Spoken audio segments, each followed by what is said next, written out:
Hello, and welcome to the CDO Magazine interview series. I'm Chris Nur, Chief Digital Officer of Synity, a world leader in enterprise data software, and we're partnering with CDO Magazine, MIT CDO IQ, and the International Society of Chief Data Officers to bring you this series of interviews with thought leaders in data and analytics. Today, it's my great pleasure to welcome to the interview series Ray Deiotte, CDO of NetApp. Welcome, Ray. Terrific to meet you. Thanks, Chris. It's a pleasure to be here. So, Ray, I'd like to dive right in and get your take on streaming and IoT. So obviously NetApp is a platform company and your products are core to the whole concept of data fabric. And for your clients, you enable a huge volume of streaming data. So, for the audience, the IoT and streaming narrative is very hot. What's your perspective? Should we believe the hype? Are your customers seeing value from the integration and utilization of streaming and IoT data? Yeah, I think, the hype is there. I think where we need to continue to work is to continue to work on those use cases that streaming data or building data for data's sake. But as I look at the industries that we work with, especially in healthcare and life sciences, streaming and IoT is really starting to build a head of steam behind it because we're starting to see more real-time actions needing to be taken, whether that's in response to COVID on the healthcare side of the house, or if it's in response to production optimization on the life sciences side of the house and our pharma clients.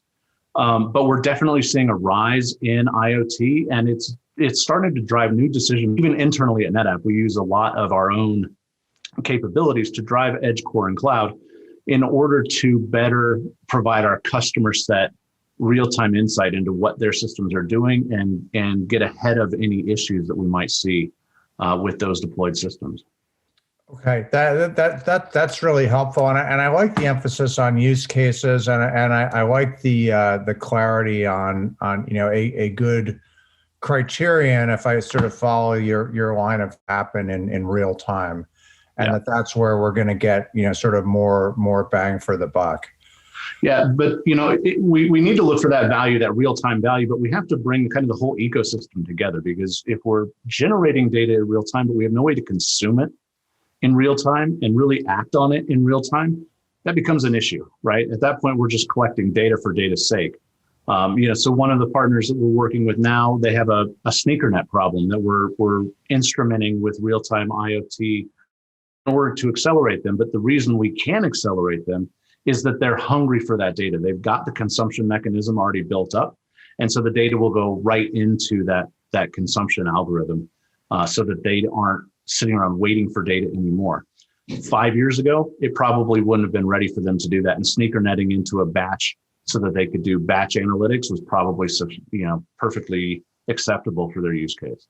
Yeah, no, and that's a really helpful distinction, and I agree. I mean, it's basically to simplify, you got to have the handshake. So you can produce an infinite amount of data in real time, but if you have no way of looking at it or bringing it to the point of consumption, visualization, and so on, there's not much point.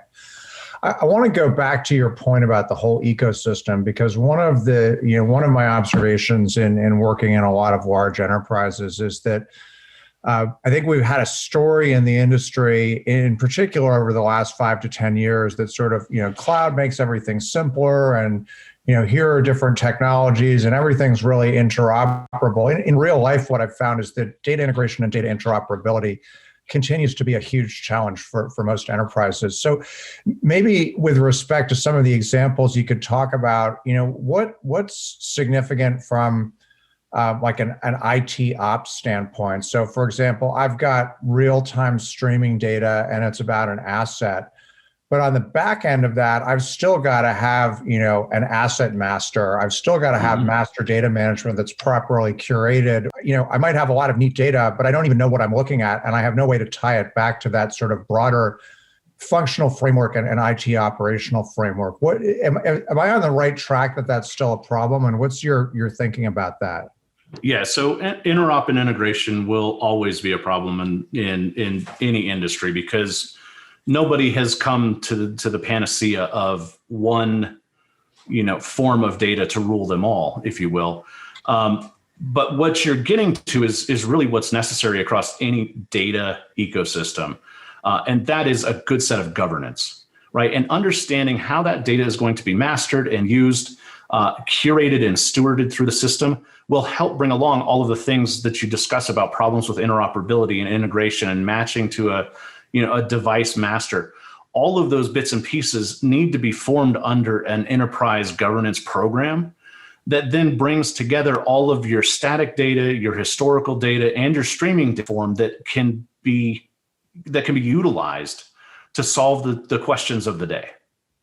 Yeah, I'm 100% on the same page, and I think the G word, governance, always continues to be a challenge. I've found extensively, again, in enterprises, there continues to be a lot of education that's required, particularly at a senior executive level. On governance doesn't mean something slow and expensive; it actually means something fast. It's kind of sticking with this theme of the So maybe to paraphrase what you said, and I agree with this, is that the streaming in real-time data actually underscores the need for governance. Yeah, absolutely.